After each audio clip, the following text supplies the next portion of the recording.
மக்கள் அனைவருக்கும் வணக்கம். இன்றைக்கி நம்ம இந்த வீடியோவில் எதை பற்றி பேச போகிறோன்னா, தளபதி விஜய் அவர்கள் ஏடிஎம்கே கூட கூட்டணி போடுறதுக்காக முயற்சி பண்ணிகிட்டு இருக்காராமா. அதுக்காக டிவிகே சைட்லேருந்து என்னென்ன பண்ணியிருக்காங்க, அதே மாதிரி ஏடிஎம்கே வந்து என்னென்ன ரீப்ளே கொடுத்துருக்காங்க, ஸோ என்ன நடந்திருக்கு இந்த கூட்டணிக்கு பேச்சுவார்த்தையில் என்ன நடந்திருக்கு அப்படிங்கிறத பற்றி இந்த ஒரு வீடியோவில் நம்ம பேச போகிறோம். வாங்க வீடியோக்குள்ளே போகலாம். முதல்ல பார்த்தீங்கன்னா, தளபதி விஜய் அவர்கள் ஏடிஎம்கே கூட கூட்டணி போடுறதுக்காக தன்னுடைய கட்சி செயலாளர்களை எடப்பாடி அவர்களை சந்திக்கிறதுக்காக அனுப்பியிருக்காரு. ஸோ அப்போ பார்த்தீங்கன்னா டிவிகே சைட்லேருந்து என்னென்ன சொல்லியிருக்காங்கன்னா, ஏடிஎம்கே கூட நாங்கள் கூட்டணி போட விரும்புகிறோம். ஸோ அதுக்காக பார்த்தீங்கன்னா நாங்கள் கூட்டணி போட்டோம்னா எங்களுக்கு வந்து 80 சீட்டை கொடுத்துருங்க.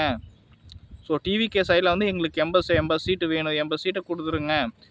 அதே மாதிரி முதலமைச்சர் வேட்பாளர் அதுக்கப்புறம் நம்ம வந்து பேசிக்கலாம், யாராக இருக்கலாம் அப்படிங்கிறத பற்றி பேசிக்கலாம் அப்படின்ட்டு கேட்டிருக்காங்க. ஸோ அதுக்காக எடப்பாடியார் என்ன சொல்லியிருக்காங்கன்னு பார்த்தீங்கன்னா, இப்போ தான் வந்து டிவிகேவே நீங்கள் தொடங்கியிருக்கீங்க, தொடங்கி ஒரு 2 வருஷம் தான் ஆயிருக்குது. அது மட்டும் இல்லாமல் ஒரு எலெக்ஷனை கூட நீங்கள் இது வரைக்கும் பார்த்ததே கிடையாது.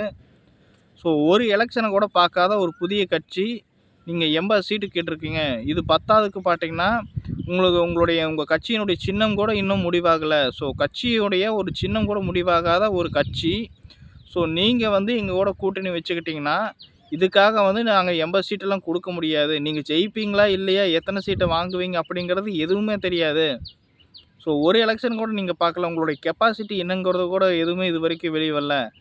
அப்படி இருக்கும்போது நான் உங்கள் கூட கூட்டணி வைக்கிறதே பெரிய விஷயம். இதில் வந்து நீங்கள் வந்து 80 சீட்டு வேறு கேட்குறீங்க. அதிகபட்சம் எங்களோட நீங்கள் கூட்டணி வச்சுக்கிட்டிங்கன்னா நாங்கள் ஒரு 20 சீட்டு உங்களுக்கு தரோம். அவ்வளோதான் எங்களால் பண்ண முடியும். நீங்கள் வந்து இன்னும் உங்களுடைய கட்சியோட கெப்பாசிட்டி நீங்கள் இன்னும் நிரூபிக்கலை.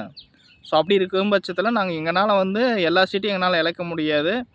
சப்போஸ் வந்து நீங்கள் தோத்துட்டிங்கன்னா அது வந்து எங்களுக்கு மிகப்பெரிய ஒரு இழப்பீடாக இருக்கும். ஸோ அதனால் வந்து நாங்கள் ஒரு 20 சீட்டு தான் எங்களால் தர முடியும், அதுக்கு மேலே எதுவும் பண்ண முடியாது அப்படிங்கிற ஒரு இதை வந்து கருத்தை வந்து முன் வச்சுருக்காங்க.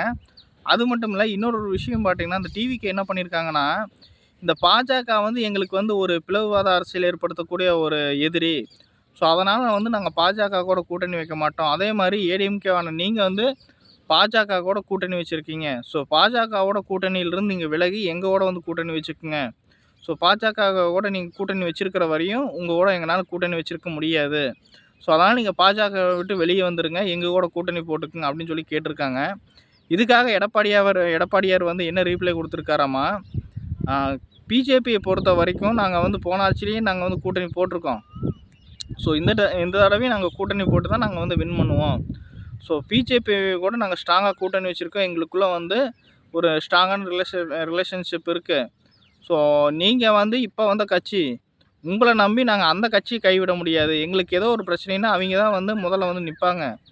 ஸோ நாங்கள் 2 பேரும் கூட்டணி போட்டால் தான் எங்களுக்கு கரெக்டாக இருக்கும். உங்களோட கூட்டணி போட்டால் எங்களுக்கு என்ன கிடைக்க போகுது, ஒன்றும் கிடைக்க போகிறதில்ல. இத்தனைக்கு சென்ட்ரலில் வந்து பிஜேபி தான் இப்போ ஆட்சியில் இருக்குது. ஸோ எங்களுக்கு எந்த ஒரு நலத்திட்டம், எந்த ஒரு உதவியாக இருந்தாலும் சரி, எந்த ஒரு நிதி உதவியாக இருந்தாலும் சரி, சென்ட்ரல் கவர்மெண்ட்டே எங்களுக்கு பண்ணித்தரும். பட் உங்களோட கூட்டணி போட்டால் எங்களுக்கு எதுவும் கிடைக்காது. ஸோ அதனால் வந்து பிஜேபி விட்டு எங்களால் வெளியே வர முடியாது. வரக்கூடிய 2026 நாங்களும் பிஜேபி கூட்டணி போட்டு தான் நாங்கள் வந்து ஆட்சி அமைக்க போகிறோம்.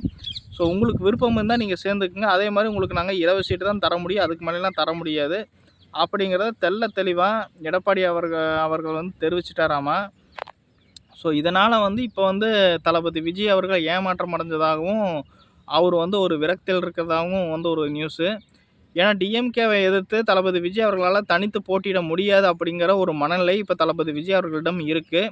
ஸோ அதனால் அவர் என்ன பிளான் பண்ணியிருக்காருன்னா, டிஎம்கே வந்து இந்த ஆட்சிக்கு கொண்டு வரக்கூடாது அப்படின்னா சிதறி கிடக்கிற ஓட்டுகளை ஒன்று சேர்க்கணும் அப்படிங்கிற ஒரு பிளான் பண்ணியிருக்காரு. சிதறி கிடக்கிற ஓட்டுனா ஏடிஎம்கே, நாம் தமிழர் கட்சி, விசிகே, இந்த மாதிரி சின்ன சிறு கட்சிகள், பெரு கட்சிகள்லாம் இருக்குது. ஸோ இதெல்லாம் தனித்தனியாக இருக்குங்காட்டி ஓட்டு பிரிஞ்சிருக்கு இல்லையா. ஸோ இதையெல்லாம் ஒன்று சேர்த்தனோம்னா நம்ம வந்து எல்லா ஓட்டும் ஒன்று சேரும் பொழுது டிஎம்கேவுக்கு வந்து எதிராக ஒரு மிகப்பெரிய ஒரு சங்கிலி உருவாகும். ஸோ அப்போ வந்து டிஎம்கேனால் ஜெயிக்க முடியாது அப்படிங்கிற ஒரு பிளானை பண்ணி தளபதி விஜய் அவர்கள் ஏடிஎம்கே கூட கூட்டணிக்கு பேசியிருக்காரு. ஸோ ஏடிஎம்கே சைட்லேருந்து இப்படி ஒரு ரீப்ளை கொடுப்பாங்கன்னு விஜய் அவர்கள் எதிர்பார்க்கல.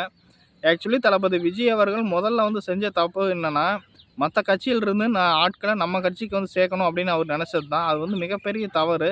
மற்ற கட்சியில் இருக்கக்கூடிய ஆட்களை ஏன் இவர் வந்து சேர்க்கணும், அது வந்து எப்படி சொல்கிறது, முதல்ல இவருடைய எடப்பாடியார் சொன்ன மாரி இவருடைய கெப்பாசிட்டி என்னங்கிறத முதல்ல இவர் தெரிஞ்சுக்கணும். ஸோ தெரிஞ்சுக்கிட்டா தான் வந்து இவர்னால வந்து அரசியல்ல வந்து நிலைக்க முடியும். அப்படி இருக்கும் பொழுது மத்த கட்சியில இருக்கிற ஆளுகள இவரு சேர்த்துனாருன்னா, இப்ப வந்து அவைங்க வந்து சேர்ந்திருக்காங்க. பட் போக போக அவைங்க வந்து வேற ஒரு கட்சிக்கு செயல்பட்டா இவருனால என்ன செய்ய முடியும்? கடைசியில வைஷ்ணவியோட நிலைமை தான் எல்லாத்துக்கும் வந்து வரும். வைஷ்ணவியால எவ்வளோ பெரிய பிரச்சனைகள் தளபதி விஜய் அவர்கள் சந்திச்சுட்டு இருக்காரு அப்படிங்கிறது இப்போ அவருக்கு தெரியும். ஸோ அப்படி இருக்கும்பொழுது, அ தன்னோட கட்சியில வந்து ஆரம்பத்தில சேர்ந்து தனக்கே துரோகம் பண்ண ஒரு ஆள் இருக்காங்க. ஸோ அதில வந்து அவர் நெறைய அனுபவப்பட்டுருப்பாரு. அப்படி இருக்கும் பொழுது, மத்த கட்சியில இருக்கக்கூடிய ஆட்கள சேர்த்தி மறைமுகமா அவிங்க வேற ஒரு கட்சிக்காக டிவிக்கேலயே இருந்துட்டு மறைமுகமா வேற ஒரு கட்சிக்காக அவிங்க செயல்பட்டா, அப்ப இவங்களுடைய நிலைப்பாடு என்ன இருக்கும்? இதுவே வந்து இப்பன்னா பரவால்ல. 2026 உடைய அந்த எலக்ஷன் எட்ஜ்ல இந்த மாரி யாராவது ஒரு துரோகம் பண்ணா, இவரால வந்து எப்படி அதை சமாளிக்க முடியும்? இத்தனைக்கு இது ஒரு புது கட்சி வேற. ஸோ இதையெல்லாம் வந்து தளபதி விஜய் அவர்கள் வந்து யோசிக்கணும். ஸோ தனித்து போட்டியிட்டு தன்னோட கெப்பாசிட்டி என்னங்கிறத அவர் வந்து தெரிஞ்சுக்கிட்டு, அதை எப்படி இம்ப்ரூவ் பண்ணணும், மத்தவங்கிட்டருந்து எப்படி வந்து நம்ம அடுத்த நிலைமைக்கு, அடுத்த லெவலுக்கு போகணும் அப்படிங்கிறதெல்லாம் கத்துக்கிட்டு, அவர் வந்து ஒரு 2026ல வர முடியுமான்னு தெரியல. ஆனா, அதுக்கப்புறம் வரக்கூடிய எலக்ஷன்ல அவர் வந்து ஜெயிக்கணுங்கிற ஒரு முனைப்போட இருந்தாருன்னா, கண்டிப்பா வந்து அவர் வந்து சக்ஸஸ் அடைய முடியும்.